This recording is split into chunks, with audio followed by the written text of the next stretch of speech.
Well, to talk about this issue a little bit more, we can go to central London and speak to the playwright, Bonnie Greer. I'm sure you were listening along to some of what Rose Hudson-Wilkin was saying there, some pretty powerful stuff from her.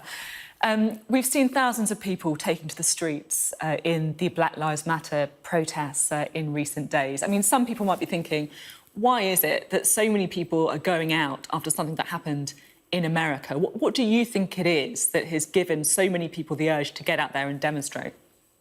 Well, let me say, first of all, thank you for having me. And also, I want to salute my friend Rose, the first Black woman in the Church of England as a bishop, the Bishop of Dover.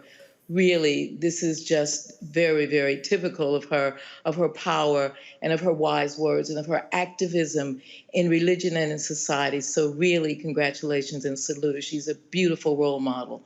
I think one of the things is because we saw this murder.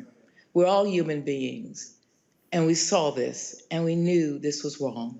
And I think what it did was release in everybody of goodwill, the feeling that this is enough. I grew up in Chicago. I was born and raised in the United States, and this is not an unusual thing to happen to, particularly a Black man. But now in this age, we can see it. When I was in the streets in '68, we knew things, but we couldn't see them. But now we can, and that's what's important. One thing I want to gently disagree with Rose. I think that why revolutions fail, and particularly why my generation couldn't extend what we did, is because we forgot that taking down a statue is a political act. But we have to have a cultural act after that, because we human beings make culture.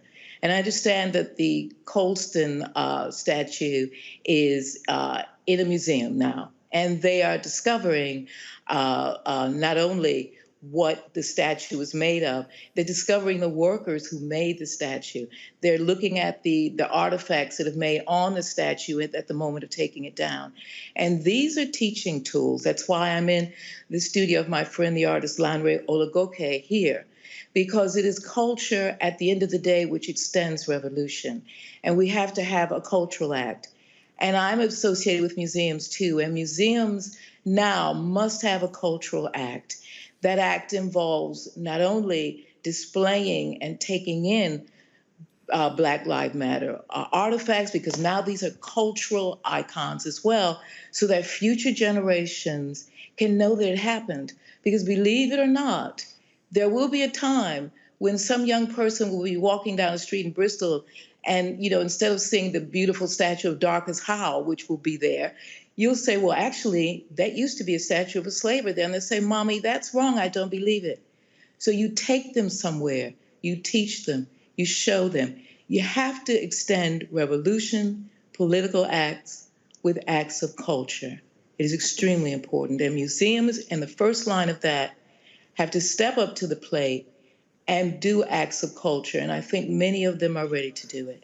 It's interesting because it does feel like the statues have been a flashpoint, whether the statues that we saw in Bristol, for example, or the desecration of the Churchill statue in Westminster. Are you worried that this is becoming a distraction that some people, particularly when it comes to the Churchill statue, feel very strongly against?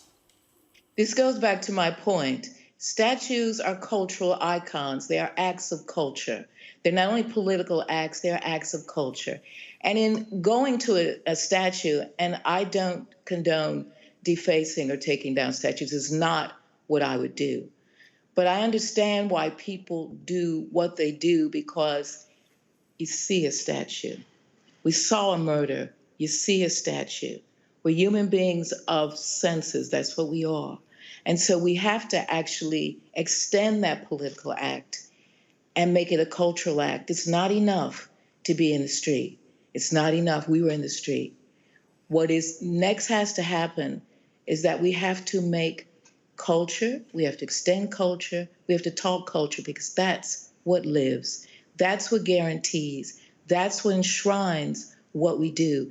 And I love these activists, the majority of them, because they are actually, first of all, they're leaderless, which I think is the most powerful statement they can be. We don't need any leaders for this. And also at the same time, they are making culture as they move.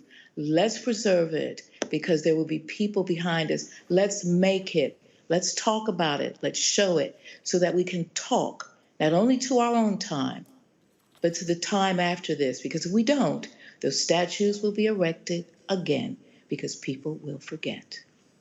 Thank you very much for being on the programme, Bonnie Greer. A very interesting take from you on what we've seen in recent weeks. Thank you. Thank you.